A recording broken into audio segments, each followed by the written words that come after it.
வணக்கம். திடீரென முதலமைச்சர் மு.க.ஸ்டாலின் அவர்களை நேரில் சந்திக்க வரும் ராகுல் காந்தி அவர்கள் அதிர்ச்சியில் பிரதமர் மோடி மற்றும் பாஜக இதை பத்தின மொழி வர்த்தலைப்ப நம்ம பார்க்கலாம். விரைவில் நாடாளுமன்ற தேர்தலுக்கான தேர்தல் தேதி அறிவிக்கப்பட உள்ளது. அந்த வகையில் அனைத்து கட்சிகளும் அதற்கான வேலைகளில் மும்முரமாக ஈடுபட்டு வருகின்றன. தமிழகத்தை பொறுத்தமட்டில் திமுக, அதிமுக, பாஜக ஆகிய கட்சிகள் கூட்டணி அமைத்து களமிறங்குகின்றன. நாம் தமிழர் கட்சி தனித்து போட்டியிடுகிறது.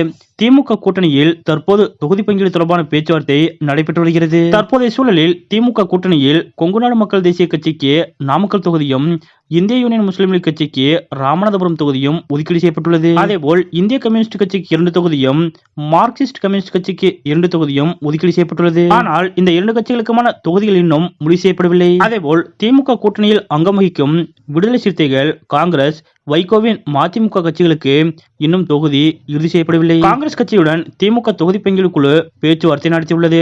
ஆனால் உடன்பாடு எட்டப்படவில்லை. காங்கிரஸ் கட்சிக்கு கடந்த 2019 தேர்தலில் திருவள்ளூர், கிருஷ்ணகிரி, ஆரணி, கரூர், திருச்சி, சிவகங்கை, தேனி, விருதுநகர், கன்னியாகுமரி ஆகிய 9 தொகுதிகளில் கடந்த முறை காங்கிரஸ் கட்சி போட்டியிட்டது. அதேபோல் புதுச்சேரி தொகுதியும் காங்கிரஸ் கட்சிக்கே வழங்கப்பட்டது.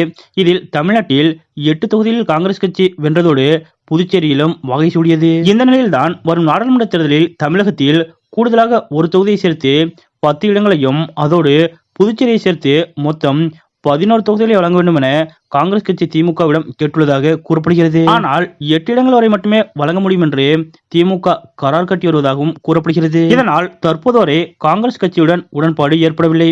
இதையடுத்து காங்கிரஸ் தலைவர்கள் டெல்லியில் முகாமிட்டு மேலிட தலைவர்களை சந்தித்துள்ளனர். இந்த நிலையில்தான் திமுகவுடன் கூட்டணியை சுமூகமாக முடிப்பதற்கு தொகுதி பங்கீடு பேச்சுவார்த்தை நடத்த காங்கிரஸ் கட்சி மேலிடம் டெல்லியிலிருந்து ஒரு முக்கிய புள்ளியை அனுப்ப இருப்பதாக கூறப்படுகிறது. அந்த வகையில் ராகுல் காந்தி அவர்களே முதலமைச்சர் மு.க.ஸ்டாலின் அவர்களை நேரில் சந்தித்து திமுகவுடன் தொகுதி பங்கீடு பேச்சுவார்த்தையில் இறங்க உள்ளதாகவும் கூறப்படுகிறது. காரணம், முதலமைச்சர் மு.க.ஸ்டாலின் அவர்களும் ராகுல் காந்தி அவர்களும் ஒருவர் மீது ஒருவர் நல்ல மதிப்பும் மரியாதையும் கொண்டிருப்பவர்கள். இதன் காரணமாக ராகுல் காந்தி அவர்களே முதலமைச்சர் மு.க.ஸ்டாலின் அவர்களை நேரடியாக சந்தித்து தொகுதி பங்கீடு குறித்து பேச்சுவார்த்தை நடத்தினால் விரைவில் சுமூகமான முடிவு எட்டப்படுவதற்கான வாய்ப்பு இருப்பதாக காங்கிரஸ் மேலிடம் நினைத்து வருகிறது. இருப்பினும் முதல் கட்டமாக காங்கிரஸ் மேலிட பொறுப்பாளர் அஜய்குமார் அவர்கள் தமிழகம் வரவுள்ளதாக கூறப்படுகிறது. அந்த வகையில் அஜய்குமார் அவர்கள் நாளை தினம் தமிழகம் வந்து திமுகவுடன் கூட்டணி பேச்சுவார்த்தையில் ஈடுபட இருக்கிறார். ஒருவேளை இம்முறையும் காங்கிரஸ் திமுக கூட்டணியில் உடன்பாடு ஏற்படாத பட்சத்தில் காங்கிரஸ் கட்சி தலைவர் மல்லிகார்ஜுன கார்கே அல்லது ராகுல் காந்தி ஆகிய